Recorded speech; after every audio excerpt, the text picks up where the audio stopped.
আসসালামু আলাইকুম। আপনারা জানেন যে 'প্রথম আলো' এবং 'ডেইলি স্টার'কে নিয়ে বাংলাদেশের মানুষ যেভাবে ক্ষোভে ফুঁসে উঠেছে, সেটার বহিঃপ্রকাশ ঘটতে শুরু করেছে। গেল ১ দিন আগে 'প্রথম আলোর' সামনে একটা কর্মসূচি ছিল। সেই কর্মসূচিটা মূলত পিনাকি ভট্টাচার্য দিয়েছিলেন এবং সেখানে আমি জানি না টোটাল কতজন মানুষ ছিল। হয়তো ২-১০০ মানুষ বা ২-৪০০-৫০০ এরকম মানুষ ছিল। সেই মানুষগুলো সেখানে তারা গরু জবাই করবে, গরু জবাই করে তারপরে জিয়াফত করবেন। এরকম কিছু কথাবার্তা বলা হয়েছে সেটা দেখেছে।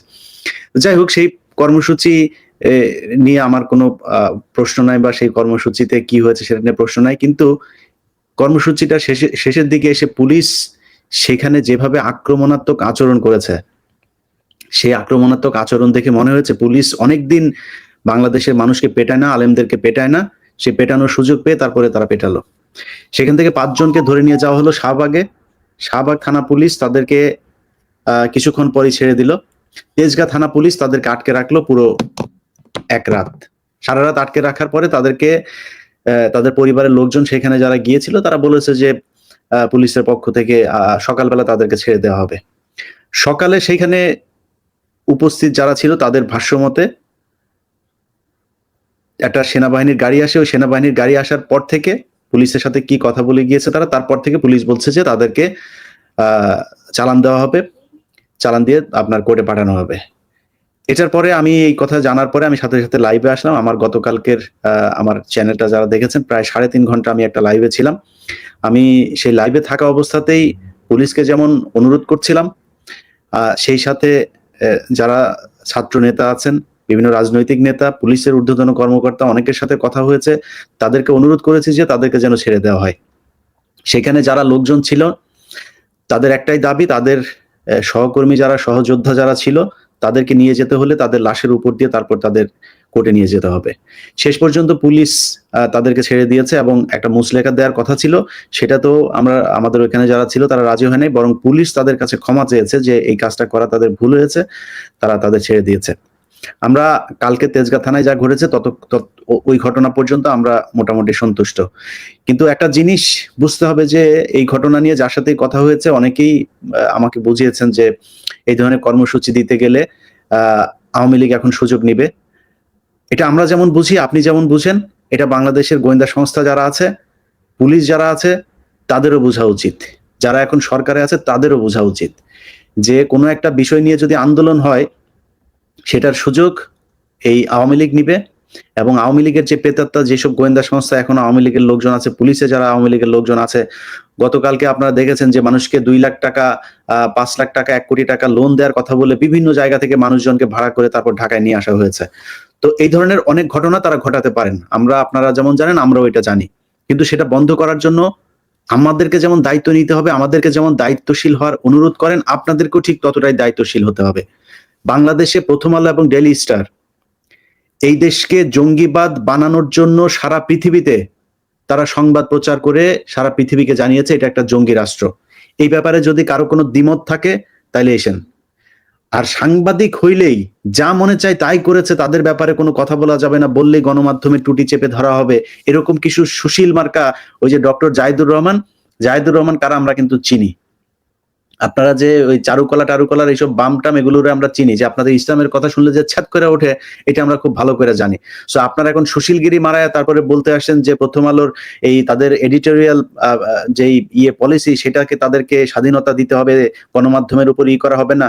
আপনার মতো এরকম বহু সুশীল দেখে আসছি। 'প্রথম আলোর' ওইখানে যায় পা চাইটা ২ লাখ ৫ লাখ টাকা নিয়া তারপর ওদের পা চাইটা এখানে এই কলাম লেখে। এগুলো বহু দেখে আসছি আমরা। এই দেশে এই আবুল আসাদের কথা মনে আছে? আবুল আসাদের কথা আমার খুব মনে আছে যে কলারে ধরে ঘাড়-টাড় ধাক্কা দিয়ে কিভাবে তাকে অফিস থেকে বের করে দেওয়া হয়েছে। কোন অপরাধ ছিল তার? মোসাদ্দেক হোসেন ফালু এই দেশে থাকতে পারে নাই। একুশে টেলিভিশনের চেয়ারম্যান ২ বছর জেলখানায় ছিল। এই দেশে মাহমুদুর রহমানের কি অবস্থা হয়েছে তা দেখেছে। একের পর এক গণমাধ্যম এখান থেকে হয়েছে। এখানে সাংবাদিকরা চাকরি করতে পারে না, দেশ থেকে বের হয়ে যেতে হয়েছে। কনক সারোয়ার তার সাথে তাকে জেলখানায় রাখার পরেও সরকারের শান্তি হয় নাই। তার বোনকে পর্যন্ত জেলে থাকতে হয়েছে প্রায় ১ বছর। কই ছিলেন তখন? তখন এই দেশে এডিটোরিয়াল যে পলিসি সেই পলিসি কোথায় ছিল? এই যাদের কথা বললাম এরা তো অপরাধ করে নাই। এরা তো এই দেশ বিক্রি করে নাই। 'প্রথম আলো', 'ডেইলি স্টার' একদম প্রমাণ করে দিয়েছি।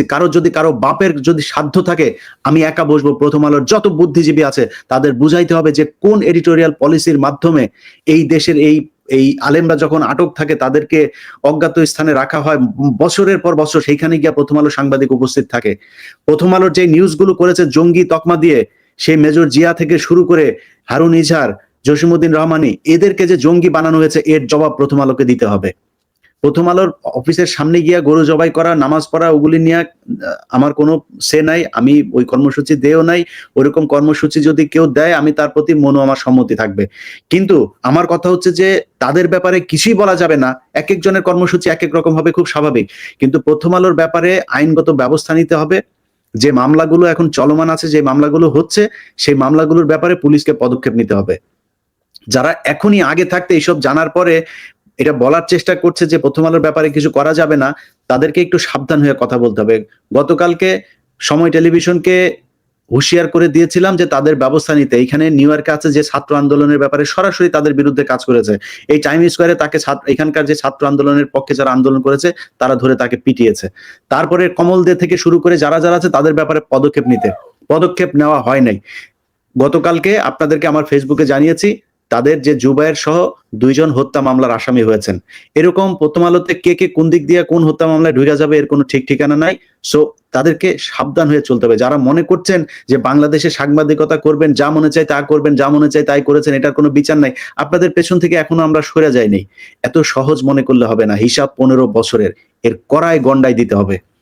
তো যারা প্রথম আলো, ডেইলি স্টার সহ কালবেলা, সন্তোষ শর্মা, এদের যার এই জঙ্গি সম্পৃক্ততায় যারা বাংলাদেশে হাজার হাজার আলেমকে জেলখানায় রেখেছে, হাজার হাজার আলেমকে গুম করেছে, খুন করেছে, তাদের এটার জবাব দিতে হবে।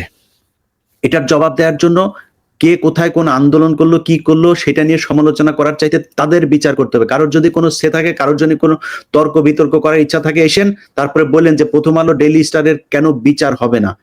প্রথম আলো, ডেইলি স্টার বন্ধ হবার কোনো দরকার নাই। তাদের এই ঘটনার সাথে মতিউর রহমান, মাহফুজ আনাম, টিপু সুলতান, সাবিয়া আলম থেকে শুরু করে এই গোলাম মর্তুজা, যারা যারা জড়িত ছিল, তাদের সবার বিচার হইতে হবে। এই বিচার যদি না করা হয়, এটার জন্য যতদিন আমরা একটা পর্যায় পর্যন্ত অপেক্ষা করব। তারপরে দাড়ি টুপিওয়ালা লোকজন দেখা বিদেশিরা কি বলবে না করবে, এই দেশে প্রধানমন্ত্রী আর মন্ত্রী হয়ে ডাল চাল জনগণের ত্রাণের টাকা চুরি করার স্বপ্ন আমাদের নাই।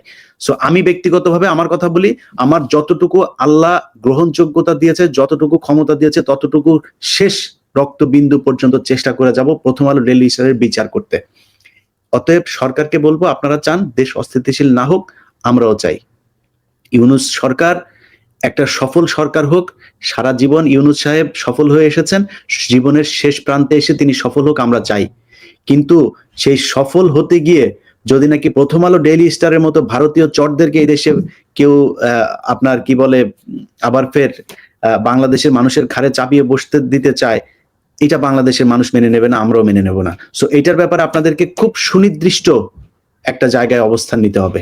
আপনারা তাদের বিচার করবেন কি করবেন না। প্রথম আলো, ডেইলি স্টার, এখনো আবারও বলছি, আপনাদের যদি মনে হয় আমি প্রথম আলো নিয়ে যে প্রোগ্রামটা করেছি সেই অনুসন্ধানটা দেখবেন। সেটা দেখার পরে সেখানে যারা যারা বক্তব্য দিয়েছে, যে আলেমরা কথা বলেছে, আমার এই চ্যানেলে গত 3 মাসে ভিডিওগুলো দেখবেন। যে আলেমরা কথা বলেছে এরা বাংলাদেশের শ্রেষ্ঠ আলেমদের মধ্যে কয়েকজন। এই আলেমরা যে বক্তব্য দিয়েছে, তাদেরকে যেভাবে প্রথম আলো, ডেইলি স্টার, কালবেলা, তারপরে হচ্ছে গিয়ে 71 সময়, এরা যেইভাবে একটা সিন্ডিকেট তৈরি করে তারপরে এই জঙ্গি বানিয়েছে, এটার বিচার হইতে হবে। এটার বিচার না হলে এটা আমার যুদ্ধ ভাই। আমি কে বাংলাদেশে এসে চুরি করলো, বাটপারি করলো, বিএনপির সময় বহুত চুরি হয়েছে। এতদিন যারা আওয়ামী লীগের লোকজন বলতেন বিএনপি আসলে বলবো না, বিএনপি এখন ক্ষমতায় আসবে, বিএনপির লোকজন চুরি করেছে, এখনো বলছি, তখনও বলছি, সামনে বিএনপি চুরি করবে, সেটা আগে থেকে বলে দিচ্ছে। চুরি নিয়ে কোনো সমস্যা নাই, এই দেশে আপনাদের যদি এখন দেওয়া হয় ক্ষমতায় বসানো, আপনিও চুরি করবেন, ওইটা নিয়ে আমার কোনো সমস্যা নেই। বাংলাদেশের চুরির টাকা বাংলাদেশে থাকতে হবে। বাংলাদেশের উপরে, বাংলাদেশের স্বাধীনতা সার্বভৌমত্বের উপরে আরেক দেশ ছড়ি ঘুরাবে, সেটা আমরা হইতে দিব না। আমাদের সমস্যা সেই জায়গায়। অতএব ভারতীয় আধিপত্য বিস্তার করার জন্য, বাংলাদেশের সূক্ষ্মভাবে মানুষের মস্তিষ্ককে এই ওয়াশ করার জন্য যে প্রথম আলো, ডেইলি স্টারের যেই কারুকাজ, এটাকে বাংলাদেশে আর চলতে দেওয়া যাবে না। আপনি গত কয়েকদিন ধরেও যদি দেখেন, প্রথম আলো কি করেছে বগুড়াতে, মাদ্রাসা ছেলে তাকে বললো যে সে নাকি তার মাকে খুন করে তারপরে ফ্রিজের ভেতরে ঢুকিয়ে রেখেছে। দেখেন না, এটা প্রথম আলো সবার আগে নিউজ। প্রথম আলো নিউজ এখনো 2 দিন আগে তারা ওই যে ওর নাম কি সুলতানা কামাল তাকে দিয়ে নিউজ করেছে যে শেকড় থেকে কি বলে যে রিসেট বাটন চাপলে যে ডক্টর মোহাম্মদ ইউনূস বলেছে না, এই রিসেট বাটন চাপলে নাকি এই প্রজন্ম মারা যাবে, তো রিসেট বাটন নিচে দিয়ে দেওয়া হবে সুলতানা কামাল। তোমাদের মতো চর, তোমাদের মতো ভারতীয় এজেন্ট আমরা বহু দেখে আসি, সুন্দর সুন্দর মিষ্টি মিষ্টি কথা বলে 71-এ যায় টকশো করতা, আলেমরা যায় জেলখানায় মরতো, বোমা মারতো, এগুলো বানায় বানায় তারপরে তোমরা বলতা, মনে নেই আমাদের এগুলি? সো তোমাদের বুদ্ধিজীবী প্রতিটা ঘটনাকে কাউন্টার দেওয়া হবে। প্রথম আলো বুদ্ধিজীবী নিয়ে এসে আলোচনা করবে প্রতিটা জিনিসকে একদম ওয়াচ ডগের মতো, এখানে আমরা বসে বসে তারপর দেখবো কোথায় কি করে। সো সরকারকে বলবো আবারও যে আপনাদের কাছে অনুরোধ, আপনারা এই সরকার ভালো চলুক সেটা চান, আমরাও চাই। আপনারা 3 বছর থাকবেন না 5 বছর থাকবেন, আমরা বিএনপিও করি না ভাই, জামাতও করি না। আমরা চাই হাসিনা মুক্ত ভারত মুক্ত দেশ। এরপরে কে ক্ষমতায় আসলো না আসলো, যায়ও না আসুন, আপনারা 10 বছর না, আপনারা সারা জীবন থাকেন, কিন্তু দেশটা দেশের মতো চলতে হবে। এই দেশের মানুষের কথা বলার অধিকার থাকবে। এই দেশের মানুষ কোনো দেশের কাঁটাতারে ঝুলে থাকবে না। এই দেশের মানুষ তাদের যেই পত্রিকা টেলিভিশন যেগুলো তাদের ট্যাক্সের টাকায় চলে, সেইখানে তাদের কথা বলবে, আরেক দেশের হয়ে তারপরে কথা বলবে না। সো এইসব জায়গাগুলো পরিষ্কারভাবে আপনাদের নিশ্চিত করতে হবে যে ইয়েস, আমরা মানুষের এই অধিকারগুলো সংরক্ষণ করব, আমাদের কোনো সমস্যা নেই। আপনাদের যা প্রয়োজন, আপনাদের যদি প্রয়োজন হয় বিদেশ থেকে টাকা পয়সা দেওয়ার, আমরা দরকারে ফান্ড শুদ্ধ দিব আপনাদেরকে, কোনো সমস্যা নেই। কিন্তু এদের ব্যাপারে একদম সুনির্দিষ্ট অবস্থান আপনাদেরকে নিতে হবে। যদি না নেন তাহলে অস্থিতিশীল যদি হয়, এটা করার জন্য প্রয়োজন আরো কিছু করা হবে, তখন আমাদেরকে দোষ দিতে পারবেন না। আমরা তাকিয়ে আছি, এখন আপনাদেরকে আরো সময় দিতে চাই, ব্যবস্থা নেন। আমি মনে করি যারা ছাত্র এই প্রতিনিধি আছে, নাহিদ, আসিফ, আরো ছাত্র প্রতিনিধি নেন, তাদেরকে সর্বোচ্চ ক্ষমতা দিতে হবে। নাহিদ এবং আসিফ এখন এই মুহূর্তে সরকারে আছে, মাহফুজা আছে, তাদেরকে সর্বোচ্চ মানে ক্ষমতা দিতে হবে, তারা যেন এগুলো বাস্তবায়ন করতে পারে। আমি মনে করি তাদেরকে ঠিকভাবে যদি কাজ করতে দেওয়া হয়, কারণ তারা এই বিপ্লবটাকে ধারণ করে। এই নাহিদের শরীরের সেই দাগ এখনো কিন্তু আমাদের মনে আছে। সো তার উপরে যে নির্যাতন চলেছে, সে কোনোদিন বাংলাদেশের মানুষের সাথে বিট্রে করবে না। অতএব তাদেরকে সর্বোচ্চ ক্ষমতা দিতে হবে, তারা যেন এগুলো ব্যবস্থা নিতে পারে। যদি নাকি তাদেরকে চাপ দিয়ে এই সংস্থা ওই সংস্থা, এই উপদেষ্টা ওই উপদেষ্টা, এগুলো করে যদি তাদেরকে এই প্রথম আলো ডেইলি স্টারের ব্যাপারে যদি ব্যবস্থা নিতে বাধা দেওয়া হয়, তাহলে আমরা তখন কিন্তু মানুষজন রাস্তায় নামবে এবং এই ধরনের বিশৃঙ্খলা তৈরি হইতে থাকবে। সো বিশৃঙ্খলা তৈরি হলে সেটার সুবিধা আওয়ামী লীগ নিবে, বিভিন্ন গোয়েন্দা সংস্থা নিবে, ভারতীয় গোয়েন্দা সংস্থা নিবে, হিন্দুরা নিবে, ইসকন নিবে, আমাদের যায়ও না আসেও না। আমরা চাই আপনারা ভালো থাকেন। আপনারা যদি না চান যে দেশ ভালো না থাকুক, তাহলে আমাদের তো আপনাদেরকে ভালো রাখার কোনো প্রশ্নই আসে না। সো আপনারা আমাদেরকে ভালো রাখবেন, আমরা আপনাদেরকে ভালো রাখবো, আমরা সবাই মিলে দেশকে ভালো রাখবো। সো এই জায়গায় আমরা সবাই এক। আপাতত আজকের মতো এতটুকুই বললাম, আমার বক্তব্যটা আমি পরিষ্কার করলাম। আমরা দেশটাকে অস্থিতিশীল করতে চাই না। যাদের সাথে গতকালকে অনেকের সাথে কথা হয়েছে, যারা বলেছেন যে আমাদের এইটার কারণে অনেকে এখানে তৃতীয় পক্ষ এসে তারপরে বিশৃঙ্খলা তৈরি করতে পারে, অস্থিতিশীল একটা পরিস্থিতি তৈরি করতে পারে, এটা আপনারা যেমন বলেছেন, এটা আমিও জানি, আপনাদের কথা মেনে নিলাম। আপনারাও আশা করি আমাদের কথা মেনে নেবেন। সবাইকে ধন্যবাদ। আল্লাহ হাফেজ। আসসালামু আলাইকুম। কথা বলেন সাংবাদিক ইলিয়াস হোসেন, খুবই গুরুত্বপূর্ণ কথা বললেন এবং বর্তমান সময়ে আসলে কোন দিকে যাচ্ছে দেশ, দেশকে নিয়ে চলছে নানা ধরনের ষড়যন্ত্র। ইতিমধ্যে আপনারা দেখেছেন যে ভারত কিভাবে বাংলাদেশকে নিয়ে ষড়যন্ত্র করছে এবং বিশ্বের দরবারে বাংলাদেশকে একটি তালিবান রাষ্ট্রতে পরিণত করার চেষ্টা করছে বা বিভিন্ন ধরনের অপপ্রচার বাংলাদেশকে নিয়ে চালাচ্ছে। সেই সাথে বাংলাদেশের মধ্যে যারা উপদেষ্টা মণ্ডল রয়েছে তারাও কিন্তু অনেকেই ভারতের দোসর বা আওয়ামী লীগের দোসর হয়ে কাজ করছে। দর্শক, এই যে বিষয়, এই বিষয়গুলো নিয়ে কি বলছেন? সবাই ভালো থাকবেন, সুস্থ থাকবেন।